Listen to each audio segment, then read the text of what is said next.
On today's episode of Locked On Avalanche, Kyle, we've talked a lot this season about the up and down nature of the Avs. They look really good and then maybe not so much, and we see that they're struggling. What is it exactly that is missing from this team that could stop all that and just keep them on a consistent path? Is there anything? Let's talk about that. New episode of Locked On Avalanche coming at you.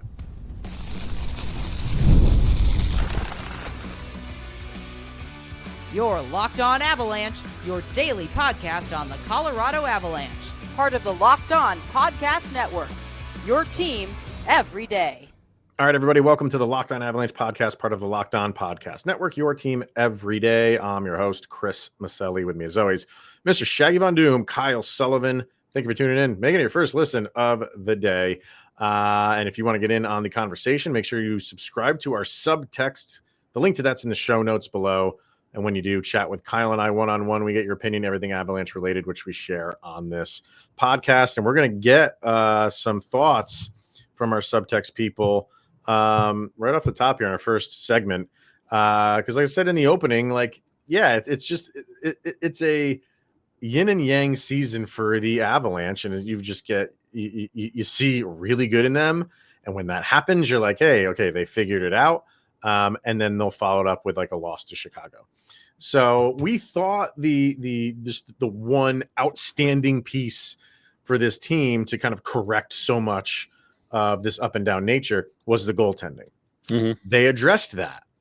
And for a little while, it seemed like that was it. That was the missing piece. But post-Christmas season, turn of the calendar, it's kind of reverted back. While the goaltending has remained good, it's kind of reverted back to other things now are what's kind of just up and down in this season of craziness for the Avalanche. So as we're going to discuss here in the first segment of what is it? What is missing? And it's probably not just one thing. I'm sure there's a number of things, and I got subtext comments I'll get to in a little bit, but I want to know what you're thinking on this. If there's one specific or different things that are on your mind of what is missing for this team to be more consistent. I think the Avalanche, the number one thing that they're missing right now, and I think it's something that we have become accustomed to for such a long time, and I think it's something that needs to shift. We've been talking about something needs to shift with this team when it comes to how they handle like power play and things like that. I think this just boils down to this team needs a mission. For so many years, the Avalanche have done we're going to survive until insert player name here comes back. And that's how they operated. And honestly, with the start of the year, you kind of throw out the President's Trophy. Like, it's not going to happen. It's not one of those years. And the start that Winnipeg had, you're like, well, it's going to be a tough hill to climb to get the Central. So they just kind of been meandering with just survive. And Chris, like you mentioned, when they address the goalie problems, you've seen nights from Ross Colton, you've seen nights from Drouin, you've seen nights from Lehkonen, where they have stellar nights. We were talking about the point totals on that second line the other night. Mm-hmm. Like, you have guys stand up and show out. This team doesn't have to survive anymore. They need a mission and a clear, direct path where they can, they want to relax. They know their big problem in the goalie has been fixed. And honestly, with the exception of Miles Wood and Valdemar Chushkin, everybody's pretty much back. They need to get out of this survival mindset. And I know Bednar likes to break it down in these 10-game matchups. Like, we'll assess after 10 games. Well, you need to have something, a little carrot to dangle for these guys to rattle off a better stretch, and where you don't have these games against Chicago, Montreal, the Winnipeg game. You need a directive, and it kind of boils down to who's going to be calling the shots from a leadership standpoint. I'm not talking so much like the captaincy, letter C, but this team needs a directive and somebody saying, all right, guys, we need to get this win tonight, and this is how we're going to do it. So then do you think it is kind of those things that we've talked about in the past with other teams, namely Tampa Bay, and when we did the crossover with Armando for the Florida Panthers, just get to the playoffs? I know that's not like what, because you don't want to all of a sudden, just when it's playoff time, now we're going to turn it up. Of course, you want to do that, but you want to start that earlier. You want to start that maybe like mid-April, where you're starting to play your best hockey. Is that what it is for this team? Like, hey, we're just going to use the regular season as figure out what works best when it comes to lines, personnel, things on the power play, figure out what works best, and then really put those things into motion the last handful of games of the season, and hopefully that carries over into the postseason. That's a risk, but do you think there's some of that there with the Avs? Of, we know we're a good team, and they're in a playoff spot. I don't like playing with that. I don't like just fooling around with a playoff spot. I'd rather you just be one of the top 2 teams in the division and not have to worry about that than messing around with this wild card situation that they're doing right now. Even though they're comfortably in a wild card spot, you hit a rough spot and you're maybe not in it anymore. Yeah, and see, I was considering that when I was thinking on what is going on with this team. I did consider, are they in a Tampa Bay mode of just get to the playoffs? And then I look back at this most recent game against Minnesota. This would have been the perfect opportunity to make the rest of that road easier, to hop Minnesota, possibly tie with Dallas, close that gap on Winnipeg. You're not going to chase them and catch them at this point, this juncture in this 10-game stretch. But that win against an injury-depleted Minnesota team would have been perfect to help the rest of your just get into the playoffs, because now you're sitting 4th in the Central. Like, if you want to get there, you're making the road a lot harder. You don't have to, and you still have to go through a trade deadline. And you would think that the Avs are going to be making a move or two. And we're going to talk about a move that was thrown out in a little bit. But it's still on the radar of Avs fans, because when you talk about what's missing, what's going on with this team, everybody automatically thinks, go get a piece, problem solved. But you still have young guys on this team. Parker Kelly needs to learn how to win as an Avalanche. Like, there's people that need to learn the Avalanche system. And if you would have won that game 3-1 instead of lose 3-1, you would have given yourself so much more momentum to go out there and relax a little bit more on your way to just getting in the playoffs. But now you're making the case a lot harder. It goes back to the mission and the drive standpoint. Like, when you get these big games, the Avs have been known to step up, and they have been known to fall as they're stepping down to opponents too. And they've got to find some kind of just a common thread to make lines 1 through 4 an efficient unit, because you never know who's going to stand up night in, night out. Nate and Kale are not stealing games night in, night out. You have different heroes depending on different days, but your goalie situation solved.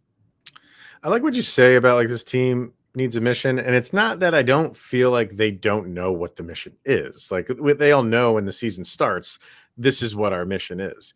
I think that it's like that mission has not been engaged yet. Yeah. Like, the mission is not, like, we haven't. That's when the playoffs get here.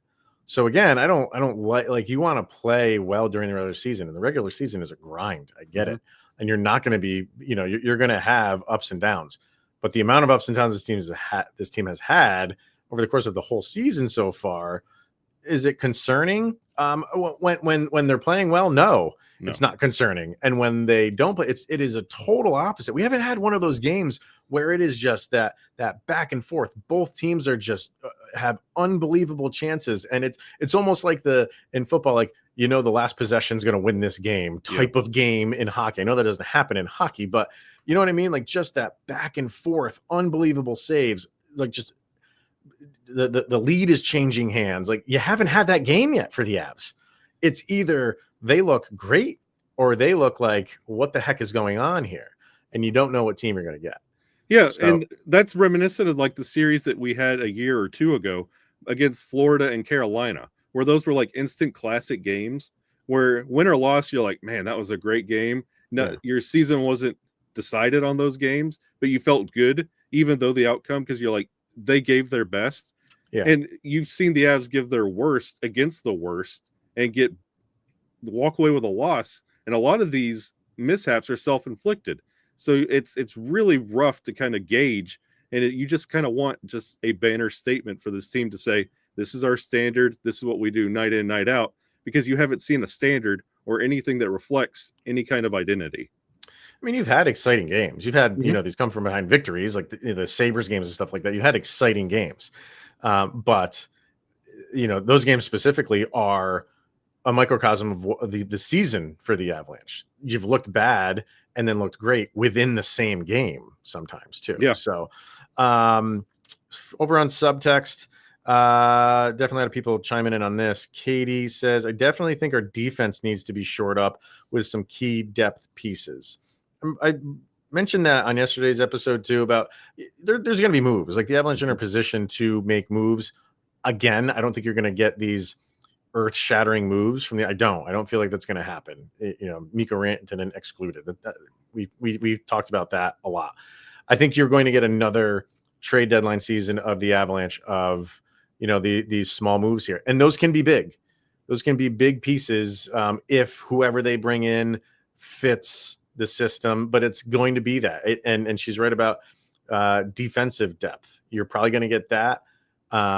I think the Avalanche like how their lines are constructed and how they're playing when they play well. You can see that, but is it enough to keep those guys here? Is do they want to see more consistency, and is more consistency going out and getting something fresh and new in a depth role for a forward? Remains to be seen, but that could happen as well. Yeah. So and especially with the quality of talent you have on roster, you expect more. And expect more consistency, because if you go out and get something new, now you're going to have to train them the Avalanche way, and then that's more inconsistency. Yeah, you remember Josh Manson? When Josh Manson came over, like he owned up to, he's like, this is different here, and it took him a little while to really figure things out. See Casey Middlestead. Yeah, could be. Yes, it could be another one. Yep. Kyle says special teams coaching is missing. It's a crime that we are not more effective on the power play with the caliber of talent we have on the ice. It's clearly not a skill issue. So the singer needs to be pointed at. Ray Bennett. Calling you out, Bennett. I don't know. Yeah, I don't know if he meant, I think he meant finger instead of singer. I think the autocorrect was not on. Yeah, the finger needs to be pointed at Ray Bennett. The wedding singer needs to be pointed right at Ray Bennett. Yeah. If you watch the StatCast podcast that I put out earlier in the day, you saw the heat maps for the Avalanche and their circles. They're circles where your guys stand. They're not moving. Yep. They're so stagnant on their on the power play. So I don't always go to this guy needs to be fired. A coach needs to be fired. I go to give him an opportunity to change things up. And if that doesn't happen, then we're gonna have that conversation later. So I'm not going to say like, there's special teams coaching in terms of like, we need to bring somebody out and bring somebody in. I'm not there yet. Maybe that's an off-season move, but I'm also of the mind of like, he knows it's a problem. Jared Bednar knows it's a problem. Let's give them the opportunity to coach and coach themselves out of this as well, and the players play out of it as well. Yeah, look at the body language on the power play. Listen to Ball Arena when they're on the power play. They know it's a problem. Yeah, definitely. I mean, when it's you lose the opening puck drop and the puck gets cleared and you're hearing the groans immediately. Power play's 5 seconds in and you're hearing the groans already. So Craig, the funny thing is, like, I don't know why Subtext, when I sent this message out to the people, did one of those things where it sent it 3 times. I had no control over that. Sorry to the people who subtext you. But one it got for sent... each day McDavid suspended. Yeah. And Craig said, it's kind of funny. Your last message was sent out 3 times. Maybe that's symbolic of how Bednar may feel. Maybe he is having to keep going over things over and over and over again with the guys on the team. I'm hoping that the 4 Nations break will help with a restart. It's so hard to know what's going on when you don't have access to everything. Maybe they need some yoga or other types of relaxation techniques to loosen them up and center themselves. I like that, Craig. That's a different approach to it. And maybe time off is what they need. You get this 4 Nations break for most of them. You're going to have some guys playing in it, obviously. But maybe you come back from that, you're fresh, you're relaxed, and maybe that's all it is. Just have some time off, guys. Yeah, that's what I thought last year at the All-Star break, and look how that turned out. Yeah.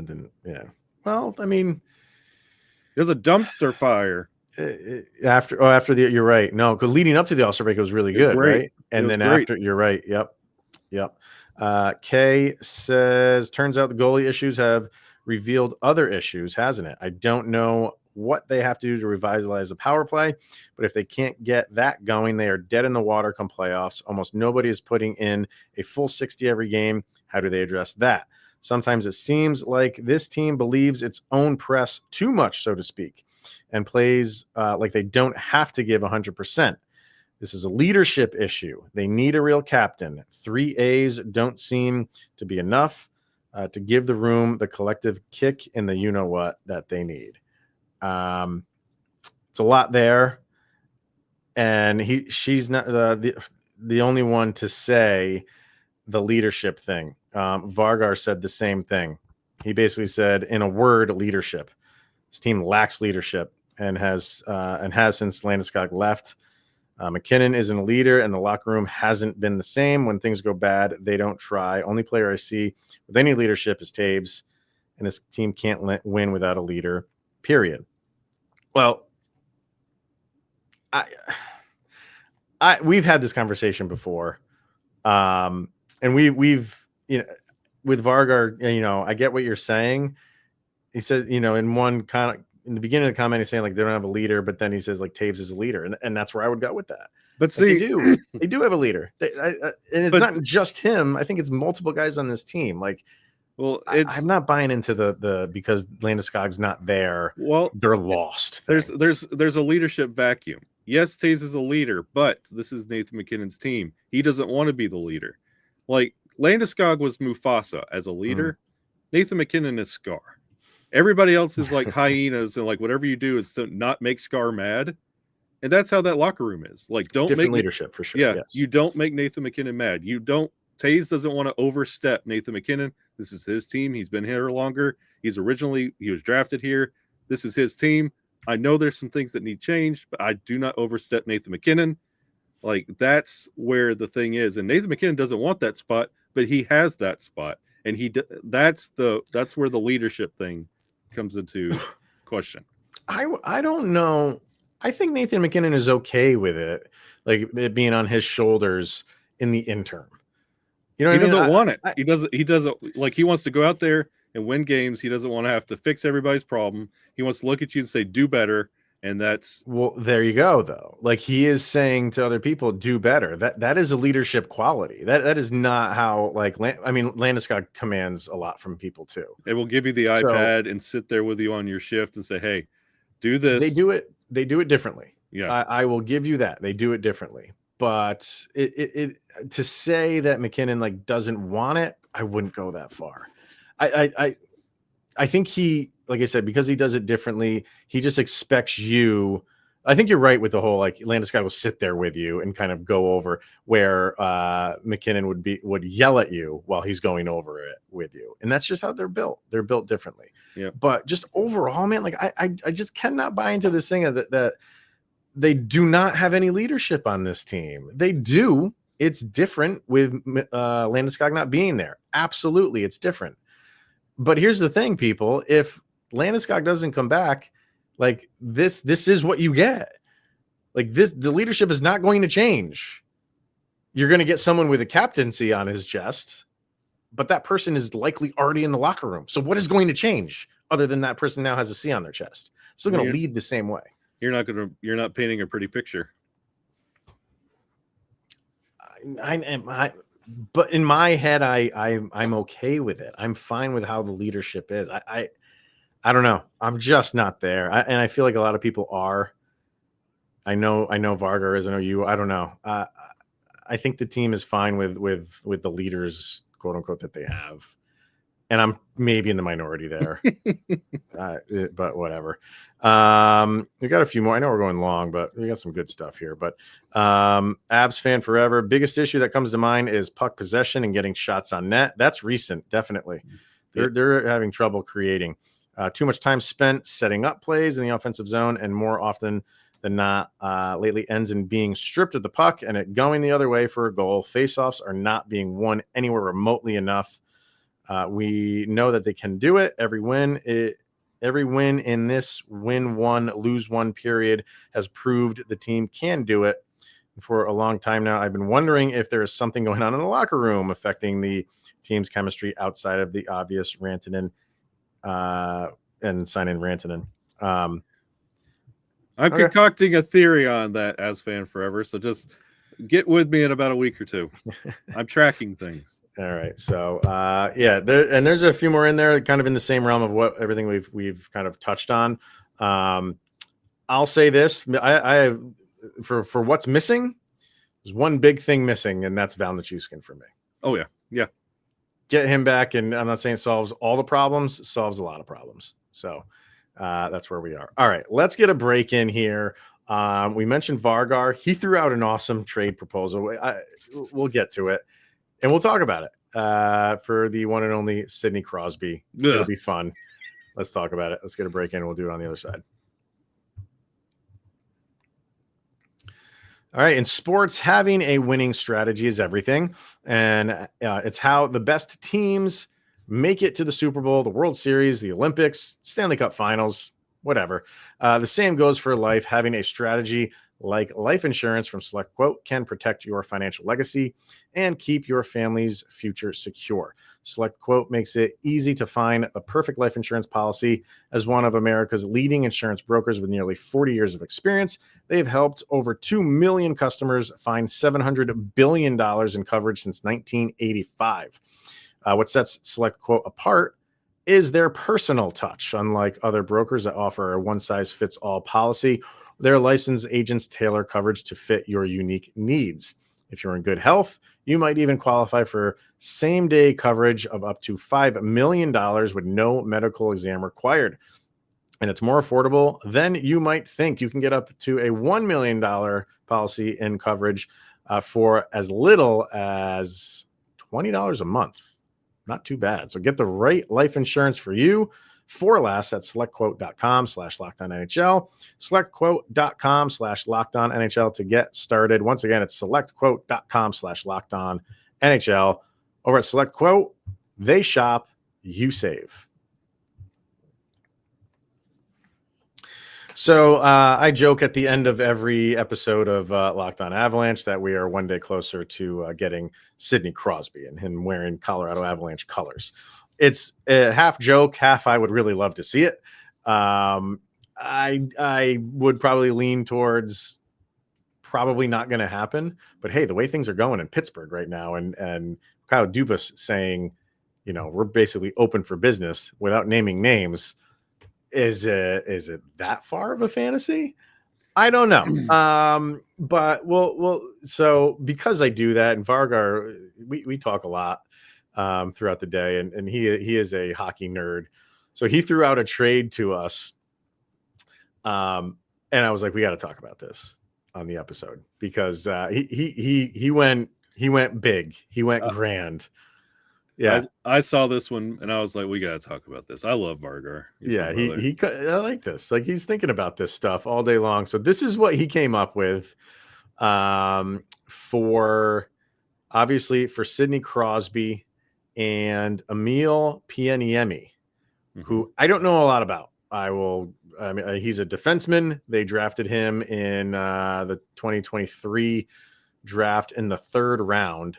The 27th pick overall in the third round. He's a defenseman, good height, 6'3", 180 pounds, a little bit undersized. But so it'd be Crosby and him for Casey Middlestat, Callum Ritchie, Mikhail Gulyayev, Miles Wood, who he says they would probably flip at the deadline, but they need it to cut the cap, and a 2025 first round pick, which I don't think the Avalanche have. Let me look that up real quick because I don't believe the Avalanche have their first round pick in 2025. But that is the trade here. They do not. They do not have a 2025 first round pick. So we'll just flip that to 2026.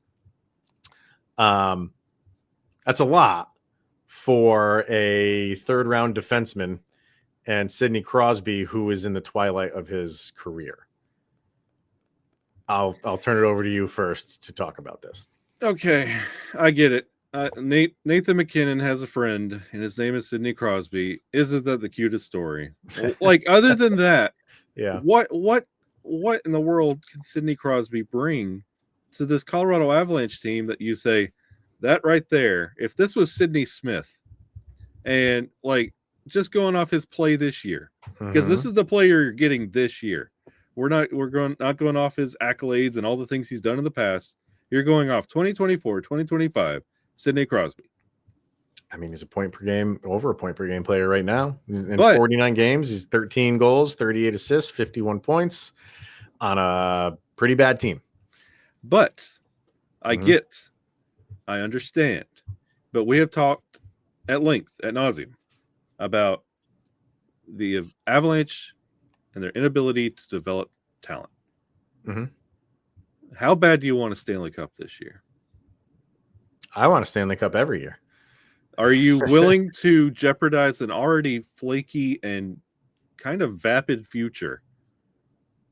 You're doing that with Goalie, and you're doing that with Callum Ritchie, and whatever pick that you have to sweeten the pot, because you're promising the future to a Penguins team that's selling everybody.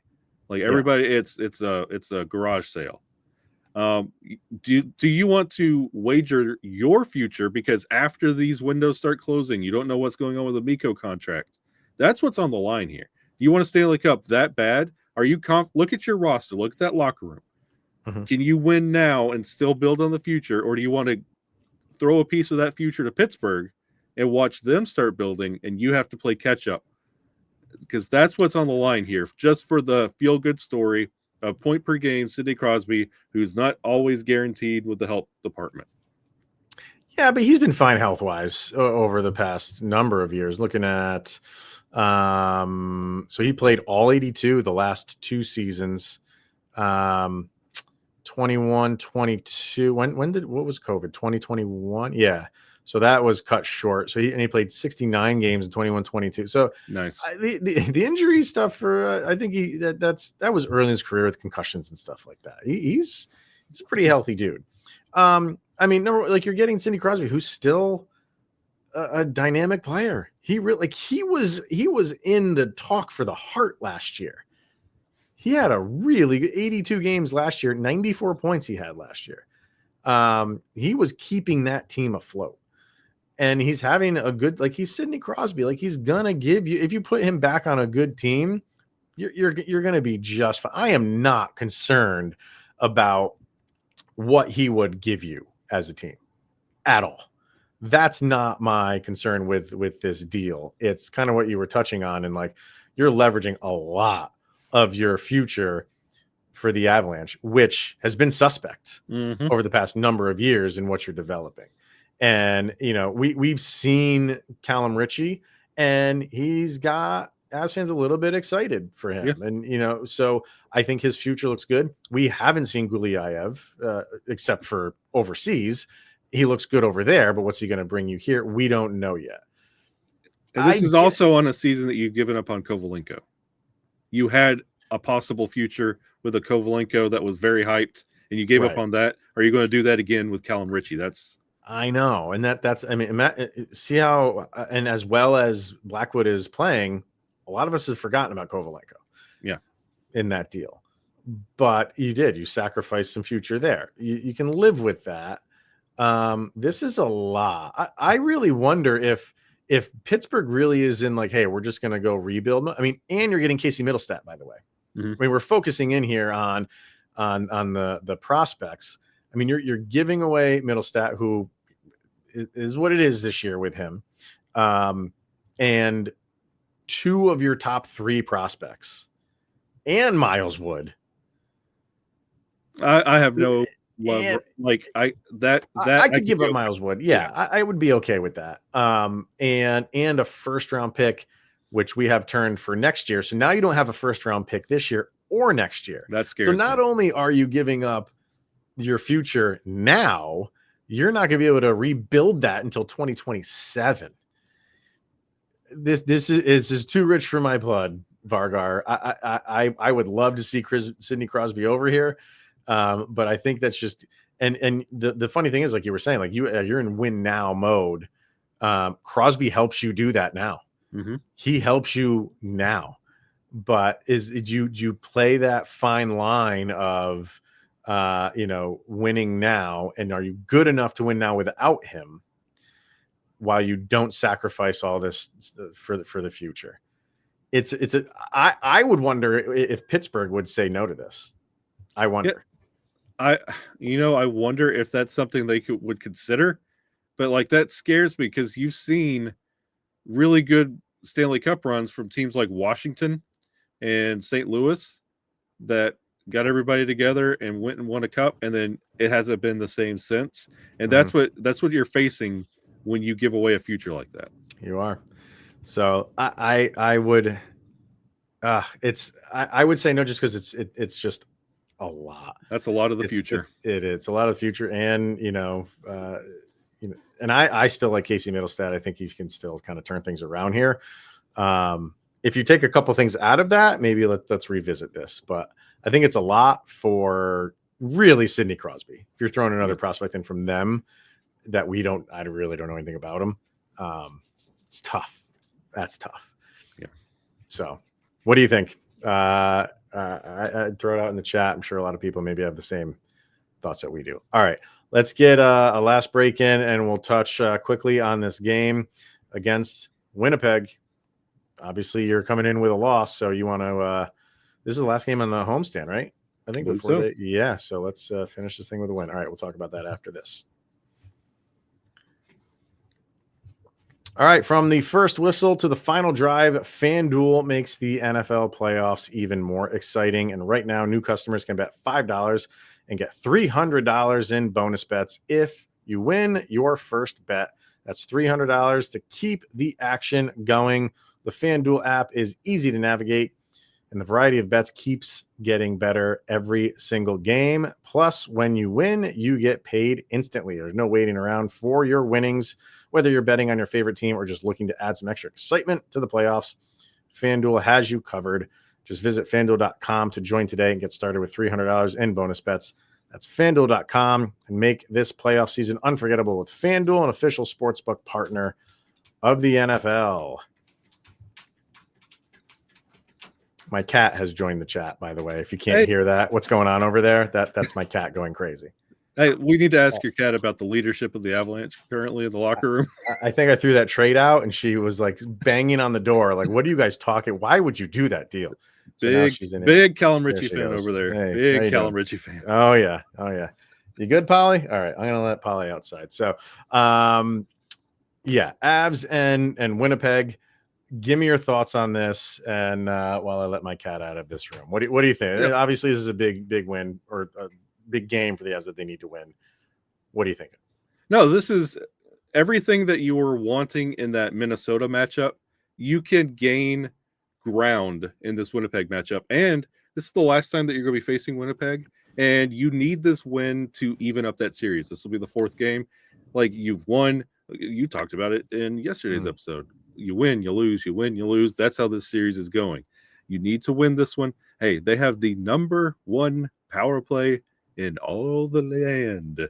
So this is one of those that Josh Manson can't take stupid penalties. You cannot give them the advantage, and you have to do something when you get the advantage. They have a stable of incredible goalies, and anybody could score, and you need everybody to score for the Colorado Avalanche. This is a 60-minute effort game. There is no luck involved. You have to play the game. I think for the Avalanche, this is a big game just because of who the opponent is. They're ahead of you in the standings, and you always want to get that first goal. But this is a big game to do that, and you have to get up on these guys, because you saw it in the last game. When they get up on you, they make it very difficult for you to score. And, Hellebuck's got your number. He's had your number this season. So if they get up on you, I think that's going to be in the back of the minds of the Avalanche. Like, oh man, now we got a mountain to climb and we're behind.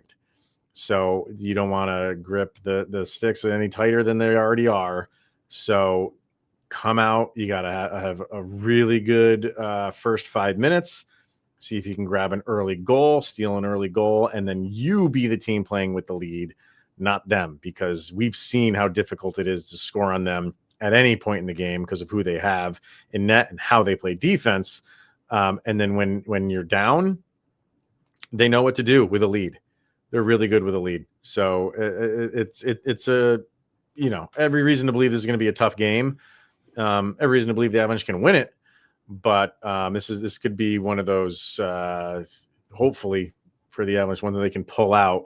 And it just gives them, because like you said, last game between these two gives you a good feeling. Hey, the last time we played these guys for the season, if you're playing them in the playoffs, this is how it went, and it went our way. That's what you want to leave a lasting impression going forward after this game.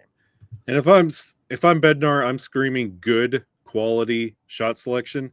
You cannot just, for the sake of alleviating the discrepancy in shots you had in the last game, go out there and just start firing it on net.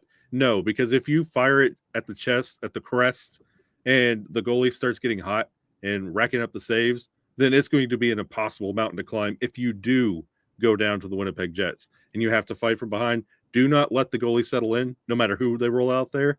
You got to make your shots count and move the shot around. You cannot let the goalie get comfortable. However it breaks down, we're going to be back tomorrow to talk about it. So make sure you tune in for that. For this one is going to wrap it up for today. So thank you everybody for tuning in and making it your first listen of the day. That is always appreciated. For Mr. Shaggy Von Doom, Kyle Sullivan, I'm Chris Maselli. This is the Locked On Avalanche podcast. And are we 24 hours closer to Sidney Crosby? I mean, I think we talked about it. Yeah, he's closer to that much closer to being in an Avalanche sweater. Not for Callum Ritchie.